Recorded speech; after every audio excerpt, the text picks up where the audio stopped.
Let us pray. Now may the words of my mouth and the meditations of our hearts be acceptable unto you, our rock and redeemer. Amen. The first word upon the cross. Luke chapter 23 verse 34. And Jesus said, Father, forgive them. They do not know what they do. Jesus, even after having beaten up, spit upon, humiliated, tortured, and hung upon the cross, who was going through the agony and suffering upon the cross, where it was hard to breathe and speak or utter a word, he remembers to pray to his Father in heaven and speaks about forgiveness. He does not ask for it, but he demands forgiveness. Others, his enemies who were behind the crucifixion. He asks forgiveness for you and me and for our neighbors, our loved ones, our enemies, our co-workers, our family members, and our friends, and all those who are out in the world. And it is important to know that it was not usual for crucified person to speak or utter a word on the cross. If someone spoke anything, they would plead to release them, or they would curse the person who had inflicted their suffering, or curse to God because he was not helping them at that moment of pain and suffering. But Jesus' first word was prayer to his Father. Secondly, he is asking his Father in heaven to forgive his enemies. And thirdly, we can see that he is showing his great love towards them when he says that they do not know what they do. First point for our meditation from this word is Jesus, the perfect example of prayer life.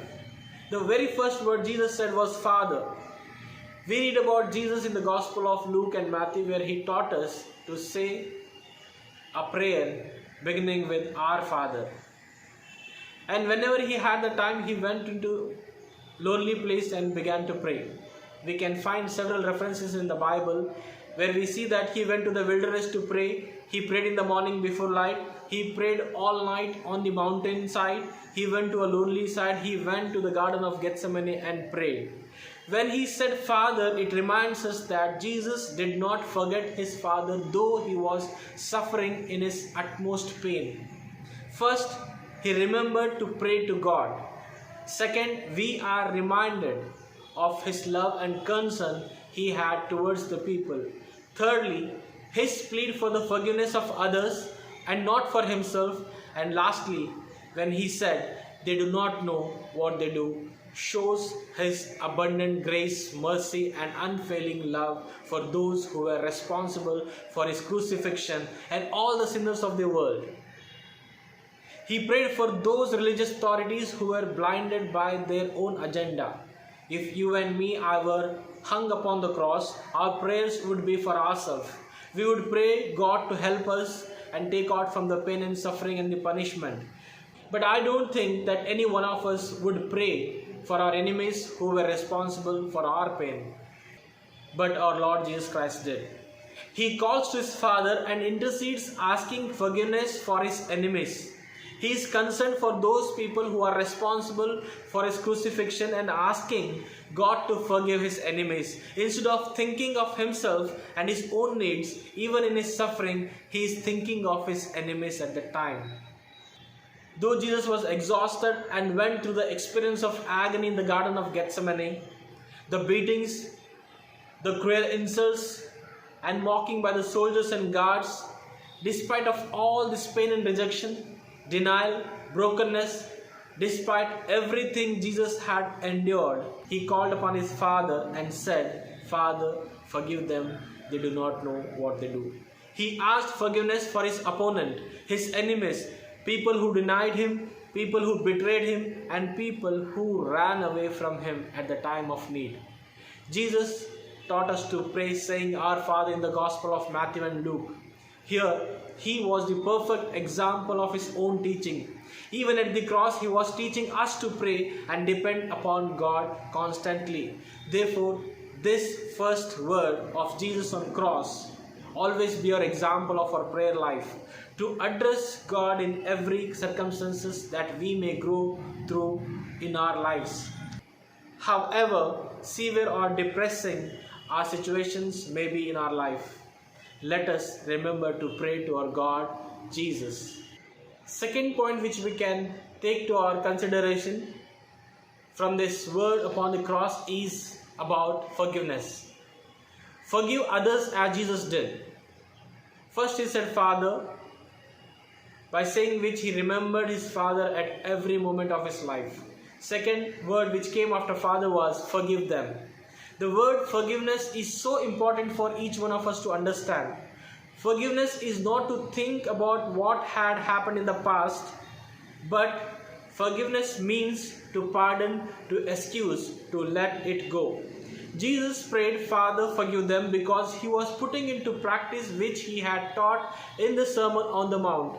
When we turn to the Gospel of Matthew chapter 5 verses 43 to 44, we can read, there it is written, but I tell you, love your enemies and pray for those who persecute you. And that is what Jesus is doing here. It is important to note and ponder that Jesus, instead of cursing, instead of yelling, instead of crying, he prays and forgives them, those opponents of him who has caused this pain and suffering for him. And he intercedes for them to his Father to ask forgiveness for them. Jesus asked forgiveness for the angry mob and religious authorities that who had mocked him, blasphemed him, and who were responsible for his crucifixion, when his blood was still flowing from his body. He said, forgive them when he was just pierced by the Roman soldiers. He said, forgive them when he saw soldiers dividing his clothes and casting a lot. He asked the Father to forgive the thief on the cross who taunted at him. He asked the Father to forgive the Roman soldiers who insulted him, spit upon his face, beat him, pulled out his beard, whipped him, put a crown of thorns on his head, and nailed him on the cross. The words, Father, forgive them, show the merciful heart of God. Jesus prayed, Father, forgive them, because he was fulfilling Old Testament prophecy from the book of Isaiah chapter 53 verse 12. He bore the sin of many and made intercessions for the transgressors.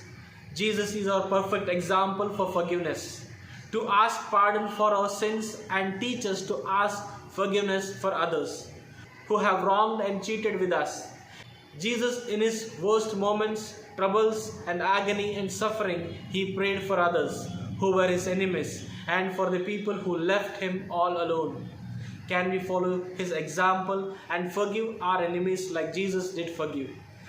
Let us pray that God will grant us the forgiving heart as Jesus had when he was upon this earth.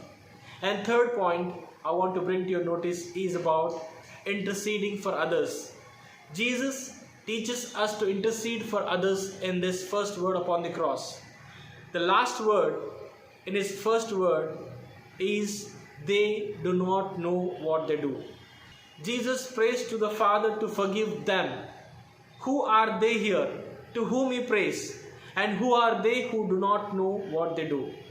If we consider some of the possibilities, they could be the Roman soldiers who routinely put men to death on this site of Golgotha and destroyed human life brutally without any compassion, and merely followed the instructions given by the higher authorities because they had no choice but to follow the orders.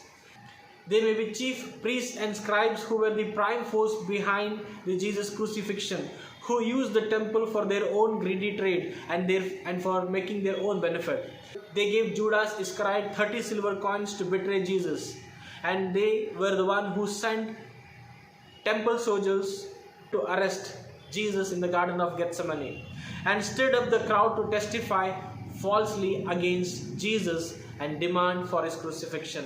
They could be Pharisees and Sadducees who were his early enemies because they were the first to actively plot Jesus' death. They could be his own disciples who were not faithful to him. For one who denied him, he prayed for the one who sold him. He prayed for those who ran away and hid themselves. Jesus asked forgiveness and interceded for Pilate, who gave order of crucifixion against the law. signed the death warrant, and washed his hands publicly, though he found Jesus innocent for the crimes which were charged against him. Jesus, the persecuted one, interceded for his persecutors and prayed for all the sinners from the cross, because Jesus was God as well as man. On the cross, he was offering a sacrifice for the sins of mankind to give eternal life and salvation to humankind. St. Paul writes in the epistles to the Hebrews chapter 13 verse 8, Jesus Christ is the same yesterday, today and forever.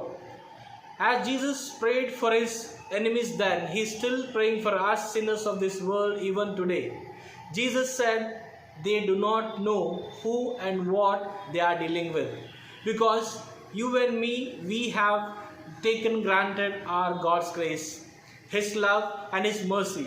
We have taken granted for our religion, our church and its teaching. Therefore, Jesus Christ, our Lord, prays and intercedes for our ignorance, for our mistakes, for our weakness, for our corruption, for our immorality, for our attitudes, for our wrongdoings to God our Father in heaven. Dear church in Christ, sometimes we fall into the trap of Satan and commit sin in our lives. Sometimes we fail to know about the people whom we are dealing with, and we are tangled in those things from where we see no way of return. But we have the assurance of Jesus in this first word upon the cross, in which He intercedes for you and me and our sins we have committed knowingly or unknowingly in our lives.